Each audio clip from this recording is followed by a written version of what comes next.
When someone asks you what your revenue is, you need to be able to just, boom, know exactly what you sold in a time period. Profit players, welcome back to the next episode of Back to Basics, where your financials mean something. Today, we're talking about sales. We're talking about your revenue, or as QuickBooks calls it, your income.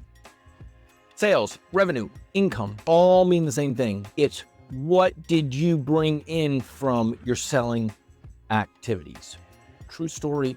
Last week, I was on a call with a brewery and I said, hey, what was your 2024 revenue? How much did you sell last year? The answer was initially 90,000. So I paused and I scratched my beard and I said, you only sold $7,500 a month last year?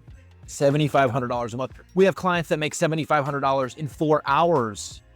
Oh, I'm sorry. Actually, 90,000 was our profit. That was our net income. 90,000 on $1 million tap room. Not bad.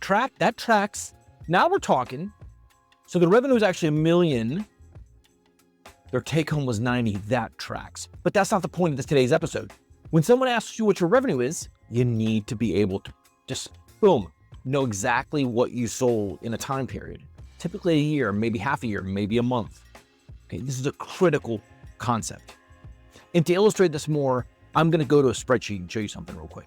When we talk about revenue, we're just looking at the green section here in the chart of accounts. I hope this Excel looks familiar to you because this is the chart of accounts that we handed out on week 1. And today we're talking just about the green section. And you'll notice under the type column here, there are a few synonyms in which revenue can go by. First is income. That's what QuickBooks calls it. I call it revenue, or you can call it sales. All three mean the same thing when we're talking about our accounting system: income, revenue, and sales. So I call and I'm like, hey, what's your revenue for last year? What were your sales from last year? I want you to be thinking about all the money that came in from your selling activities. Now, a typical brewery is going to have these 3 sections of sales categories. And the reason we break these down is because we want to see where our sales are coming from.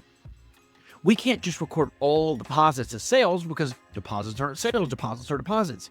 What you sell is actually sales. There are so many things that are adjusted and reconciled before that deposit hits your account that the deposit's simply the cash coming in, but we need to see what the sales are for each category. So the first 3 accounts here are contract brewing.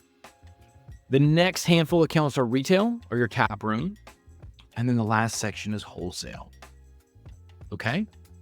This is a typical revenue or sales section that we set up for our clients in order to get a good understanding of what's selling. Now, you'll notice I added a column to this. And hey, guess what? This spreadsheet is going to be attached to the email, so you'll have access to this. I added a revenue target. Okay, I added a revenue target. And I think whenever we're talking about sales, whenever we're talking about revenue, we've got to set up targets. We've got to set up goals. And what I've done here is I basically said, our goal for contract brewing for the next year is $250,000.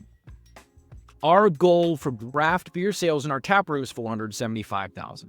So on and so forth. Our goal for wholesale kegged beer is $250,000. And these revenue targets may seem like big, audacious, hairy idea numbers, but hey, guess what? We have a revenue goal tab. And basically, the revenue target feeds into our revenue goal tab. And without these goals, without these clear ideas of how we're going to get to our revenue targets, we're basically opening up for nothing. So our annual target for taproom retail is $845,000. That's $70,417 a month. That's $17,604 a week. That's $2,347 a day on average. If we go back and look at our weekly sales by day and we come up with these numbers for each day of the week, look at what our total is. We're on target to beat our $845,000 annual goal. The daily average, if I average all these, is 2679, which is higher than 2347. So this is the way that we plan our revenue. This is the way that we strategize our revenue. Okay, this is the way that we go about saying, are our revenue goals or our sales goals achievable? And I also did it in wholesale and contract. When it comes to wholesale and contract, we just look at it on a monthly basis.